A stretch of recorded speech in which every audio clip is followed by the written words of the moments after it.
Have you ever looked up at the sky and wondered, how do those massive, fluffy clouds actually get there? Maybe you were lying on the grass on a sunny day or staring out the car window trying to spot shapes. A dragon, a boat, a giant ice cream cone. They float so high and look so soft you might think they're made of cotton candy or giant scoops of whipped cream. It really seems like magic, doesn't it? But what if I told you it's not magic, but something even cooler? It's a captivating scientific ballet happening right above our heads. A secret recipe that the Earth uses every single day. And today, you're getting an all-access pass to the sky's kitchen. Prepare to unlock the secrets of how invisible stuff transforms into those beautiful floating masterpieces. We're going to become cloud detectives and solve the mystery together. Are you ready? All right, let's break it down. First up, the main ingredient in our cloud recipe is something you can't even see: water vapor. The air all around you right now is full of it. Think of it like a friendly, invisible ghost. You can't see it, but it's there. So where does it come from? Everywhere. You know how after it rains, the puddles on the sidewalk slowly disappear? That's evaporation. The sun's warmth turns that liquid water into a gas and poof! It floats up into the air. That's right. Water from giant oceans, peaceful lakes, and winding rivers.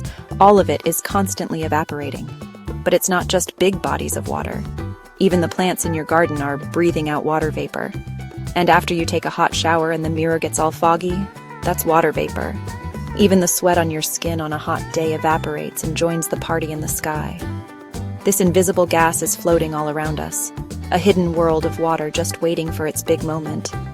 You'd never know it's there, until it gets a little help from a very powerful friend. And that powerful friend is the sun. Now picture this. The sun's rays beam down and heat up the ground just like a giant toaster.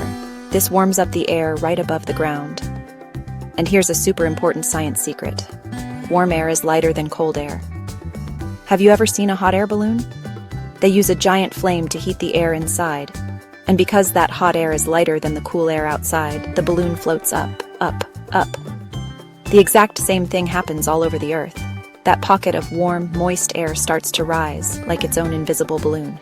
So, as it floats up, it carries all that invisible water vapor along for the ride, like passengers on a skybound elevator. The higher this air parcel gets, the colder the temperature becomes. It's like riding that elevator from a warm beach straight up to a snowy mountain peak.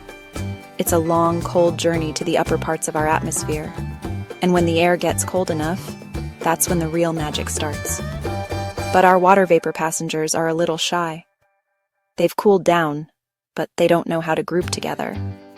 They need something to cling to. This is where the real secret ingredient comes in.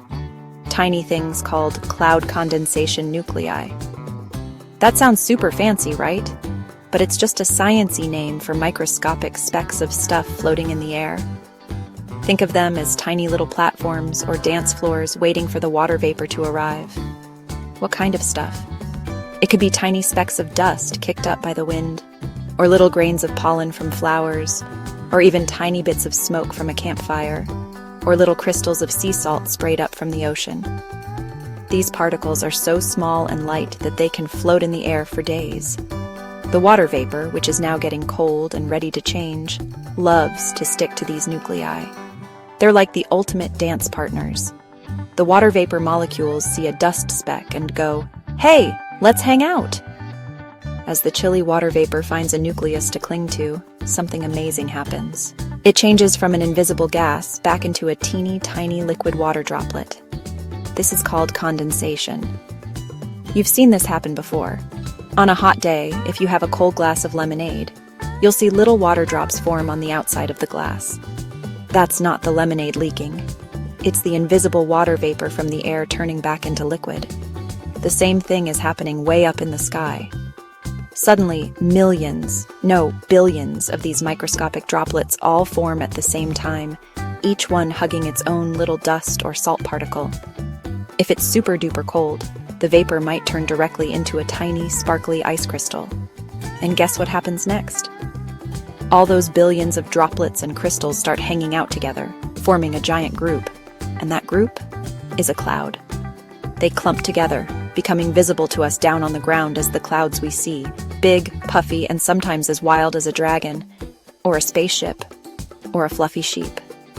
Now, not all clouds are the same. Let's meet the main cloud families. First, meet the cumulus clouds. These are the classic, puffy cotton ball clouds you see on a beautiful sunny day. They have flat bottoms and lumpy tops, and they're perfect for cloud gazing. They are the happy daydreamer clouds of the sky. Next up, we have stratus clouds. Stratus means layer, and that's exactly what they look like, a gray, featureless blanket covering the whole sky. These are the low-hanging clouds that can make a day feel gloomy and might even bring a light drizzle. They're like the sky's cozy but sometimes sad gray sweater, and way up high you'll find cirrus clouds. Cirrus means curl of hair, and they look like thin, wispy brushstrokes made of pure ice crystals. Because they're so high up, they're always frozen. They often mean the weather is about to change. But there's one more cloud you need to know about. The king of all clouds, the cumulonimbus. This is a cumulus cloud that has grown huge and tall, like a tower reaching for space. These are the thunderstorm clouds, dark and powerful, that bring heavy rain, lightning, and thunder. They're the supervillains of the cloud world. But clouds are so much more than just sky decorations. They have a super important job. They are Earth's personal climate control system. During the day, their bright white tops act like giant sunglasses for the planet. They reflect a lot of the sun's hot rays back into space, which helps keep the Earth from getting too hot. But at night, they do the opposite. They act like a cozy blanket. The Earth releases heat, and clouds trap some of it, preventing the night from getting super cold. That's why a clear night is often much colder than a cloudy night. So they're Earth's very own cozy blanket and super cool sunglasses all at once. So let's recap our secret cloud recipe. Step 1. You need invisible water vapor. Step 2. The sun heats the ground, creating warm air that rises high into the sky. Step 3. As the air gets colder, the vapor needs a nucleus to cling to. Step 4. The vapor condenses into billions of droplets, and they all group together to form a visible cloud. Pretty cool, right? So next time you spot a cloud, you'll know the incredible journey it took.